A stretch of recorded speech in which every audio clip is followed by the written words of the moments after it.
नमस्कार दोस्तों, हरे कृष्णा, राधे राधे। महाशिवरात्रि की बहुत बहुत शुभकामनाएं। फ्रेंड्स, 4 प्रहर का पूजा हम कैसे करेंगे इससे पहले वीडियो में हमने देखा है। और 4 प्रहर का नहीं तो आप एक ही प्रहर में इस तरह से पूजन कर सकते हैं। अब पूजन के बाद हमें विसर्जन करना बहुत आवश्यक है। अगर मिट्टी की शिवलिंग आपने बनाया है तो विसर्जन अति अवश्य करना है। अगर आप 4 प्रहर का पूजा अपने घर के शिवलिंग से किया है, पत्थर या जिनसे कोई धातु से बना हुआ, तो उनको अच्छी तरह से धो के साफ करके पोंछ के अपने आसन में विराजमान कर लीजिएगा। और अगर आपने मिट्टी की शिवलिंग की पूजा किया है तो यहाँ पे हम दिखाएंगे कि विसर्जन कैसे करनी है। सबसे पहले तो देखिए, भोग प्रसाद जो हमने चढ़ाया है ये सारे हम निकाल लेंगे। और जो दक्षिणा हमने चढ़ाया था वो दक्षिणा भी हमें अगले दिन मंदिर में जाकर दान कर देनी है। दान के लिए आपने जो भी सामग्री निकाला है वो सारे सामग्री हमें दान करनी है। भोग प्रसाद जो हमने निकाला है ये सारे घर के मेंबर में बांट सकते हैं। इसके बाद देखिए, ये जो तांबे का चीज़ें यूज़ हुआ था ये सारे हम धो के दोबारा यूज़ करेंगे। और दिया जो यूज़ किया था इसको भी धो के हम दोबारा यूज़ कर लेंगे। और जो चावल है ये चावल हम चिड़िया को डाल देते हैं।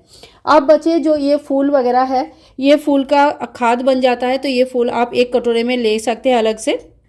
तो ये सारे फूल आप एक कटोरे में ले लीजिए और इसको खाद बना सकते हैं। और बाकी रुद्राक्ष की माला जो हमने यूज़ किया है, जो पूजा किया है, साथ में जो डमरू का हमने पूजा किया है, ये सारे चीज़ें आप जहाँ पे रखते हो, मंदिर में रखते हो या जहाँ पर भी रखते हो उस जगह पे आप रख दीजिएगा। इसके बाद देखिए, शिवलिंग का विसर्जन विधि हम बताते हैं आप। तो यहाँ पे सबसे पहले हम एक बड़ा सा पात्र ले लेंगे जिसमें शिवलिंग अच्छी तरह से डूब जाए। इस तरह से कोई हमें पात्र लेनी है। आप पात्र को शुद्ध जल से या गंगा जल से आप भर सकते हैं।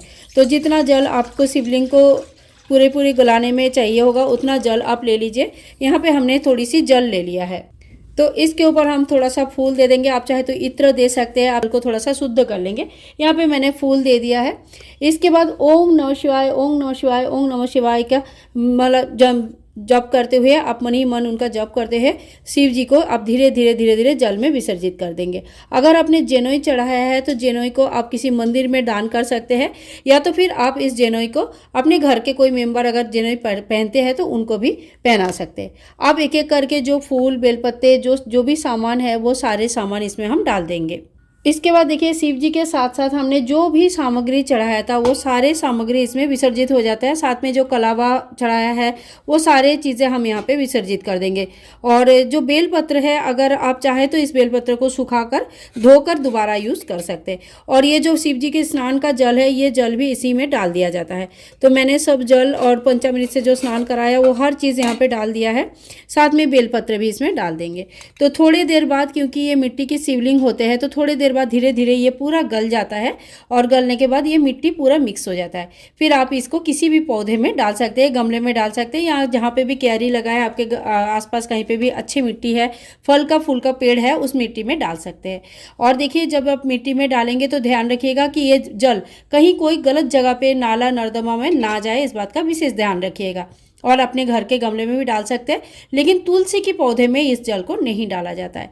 तो इसी तरह से बहुत ही सरल विधि से हमें विसर्जन करनी है। और इस तरह से हमें पार्थिव शिवलिंग बनाकर उनकी पूजन करके विसर्जन करने की संपूर्ण विधि मैंने आप लोगों को बता दिया है।